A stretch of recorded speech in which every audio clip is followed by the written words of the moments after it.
Imagine walking into a courtroom, the air thick with anticipation and hushed whispers. The weight of justice hangs heavy as you take your seat, expecting a scene of the living, judging the living. But instead, you find the defendant is a corpse. A chilling spectacle that defies all expectations of law and morality. Dressed in royal robes, the symbols of immense power now mocking his lifeless state, propped on a throne. His decaying hands chained in place, a grim parody of authority.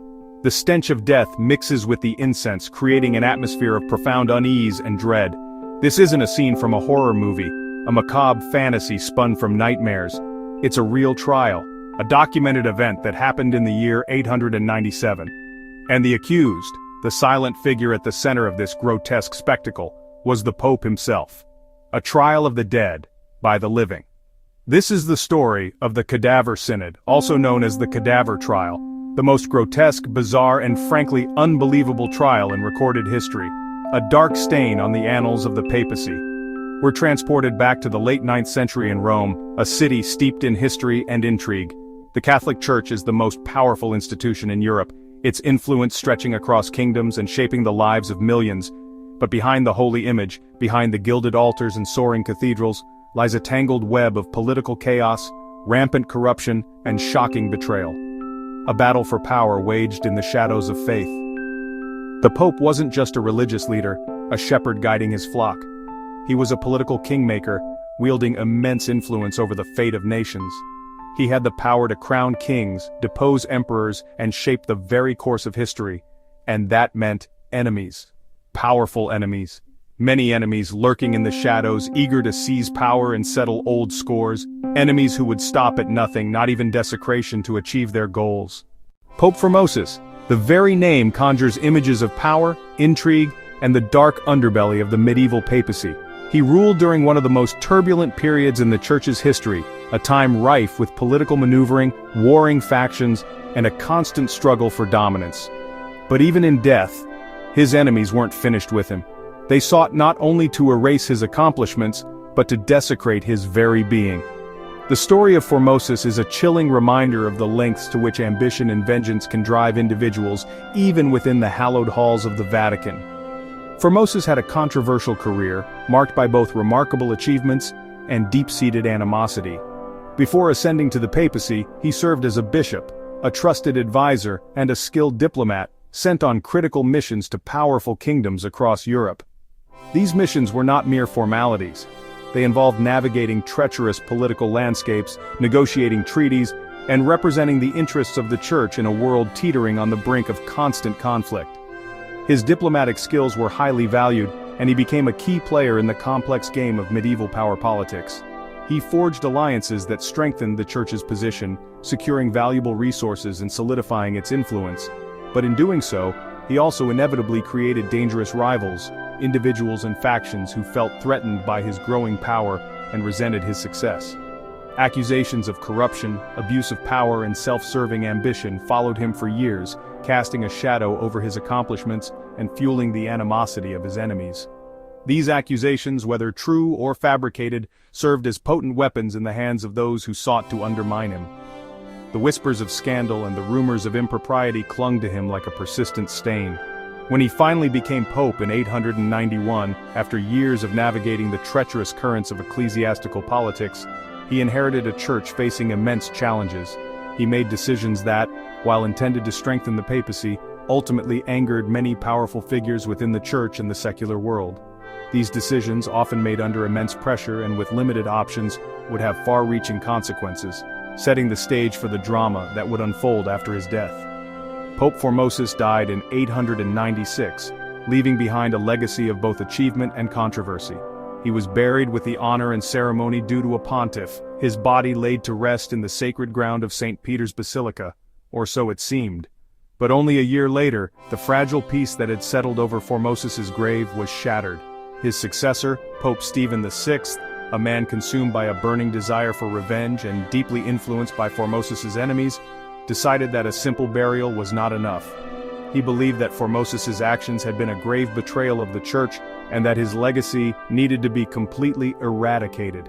Stephen was a staunch ally of Formosus's enemies, sharing their resentment and their desire to see the former pope's name disgraced. Driven by a thirst for vengeance, he wanted to not only reverse Formosus's policies, but to utterly destroy his legacy, literally. And so, fueled by hatred and a twisted sense of justice, he ordered the unthinkable, a sacrilegious act that would forever stain the history of the papacy: dig up the corpse of Pope Formosus and put him on trial. Dress it in papal robe, and put it on trial.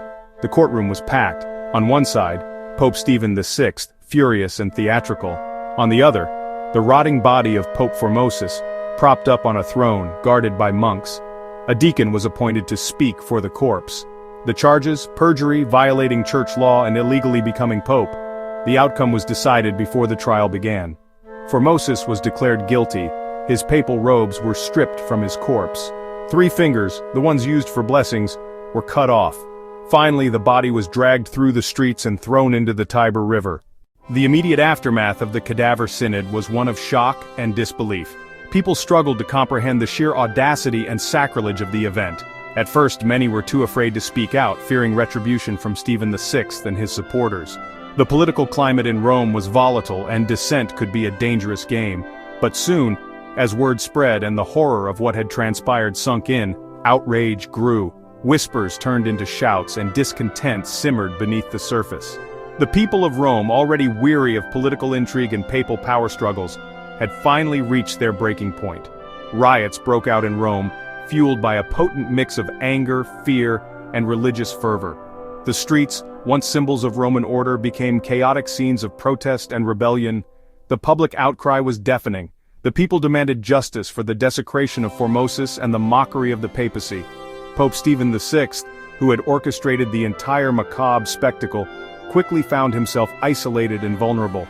His support crumbled, and his enemies seized the opportunity to strike. He was overthrown, stripped of his papal authority, and imprisoned in a dark, cold stone cell, the very image of papal authority turned on its head.